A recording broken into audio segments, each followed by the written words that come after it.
So, as many of you know, the reason I'm doing this Transformation Tuesday is because for 40 years I've been gifted with these songs, over 500 of them now, and every time I attempted to get them out into the world, I couldn't. I just stopped. It brought up so much weird stuff from whenever, you know.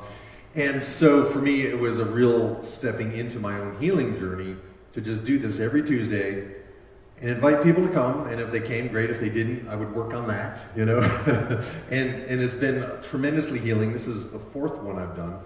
And I want to thank Susan for coming every single time. Thank you very much. And for you guys coming the first time, and Gail, this is your second time. That's great. And of course, the lovely Ursula has been here every time as well. So I want to thank you guys for coming. And I wanted to be a musician. I wanted it so bad. I could taste it, you know. And my mom had always been a very strong influence in my musical life.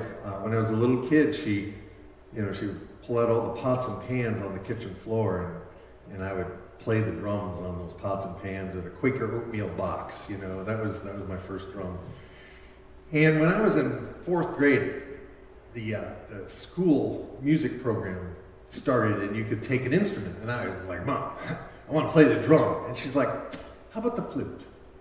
Because, you know, they play the fife in the fife and drum corps, because she was a second grade teacher.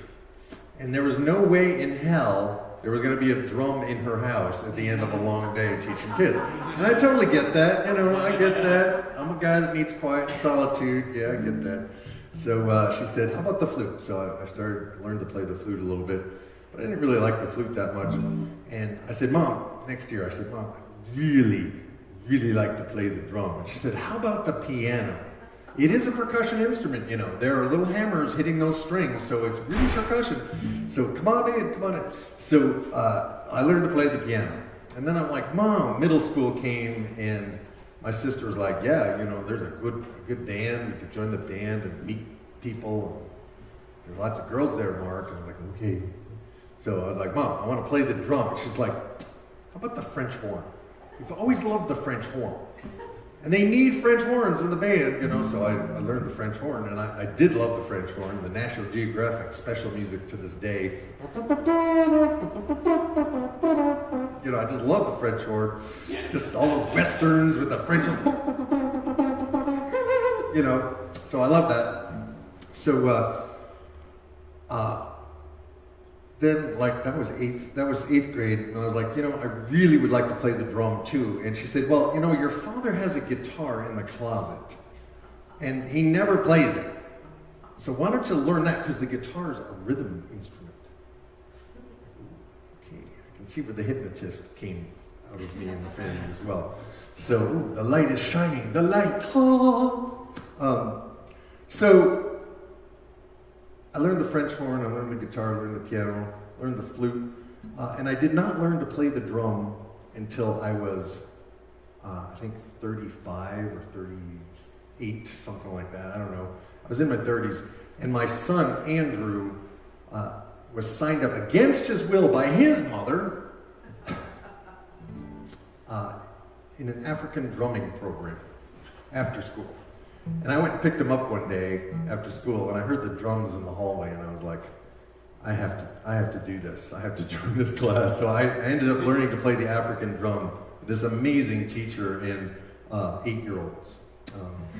And what was really humbling is at that time I was a professional musician, and the 8-year-olds were way better than me. You know, so it's kind of humbling. But there was that whole line of wanting to be a musician and kind of wanting my parental blessing, you know. And my mom was just not for it, because her grandmother was a honky-tonk musician and literally abandoned the family to go on the road and be a musician. So in my mom's mind, that was not doing me a favor to let me follow this course. So she was like, you know, Mark, you don't really want to be a musician anyway. You want to be a minister. And I'm like, oh, okay. Because, you know, as a minister, you could use your ability to speak and to, you know, talk You're good at that. It's kind of like acting a little bit, but without the pressure of having to memorize lines. And, you could use your music as a minister. So I kind of bought into that and kind of followed the whole path until I majored in religion in college, and then I got to Princeton Seminary, where I was going to become a Presbyterian minister. And that's when it all fell apart.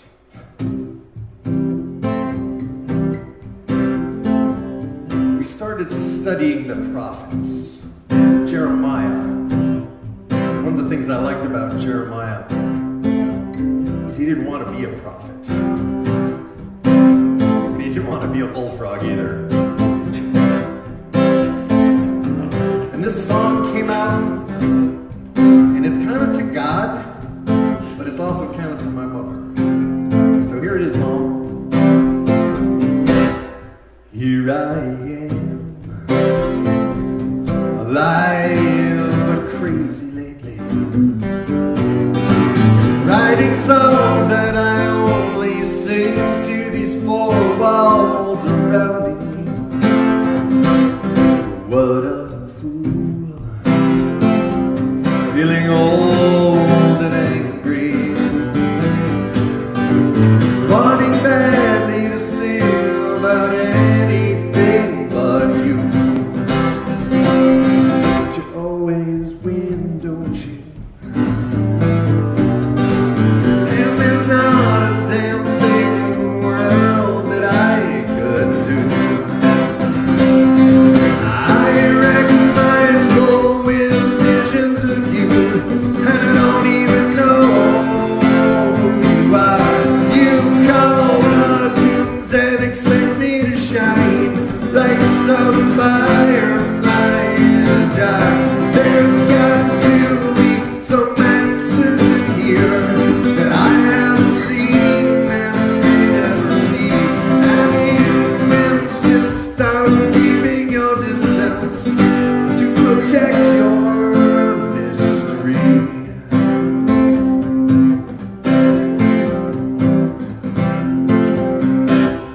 You build me up,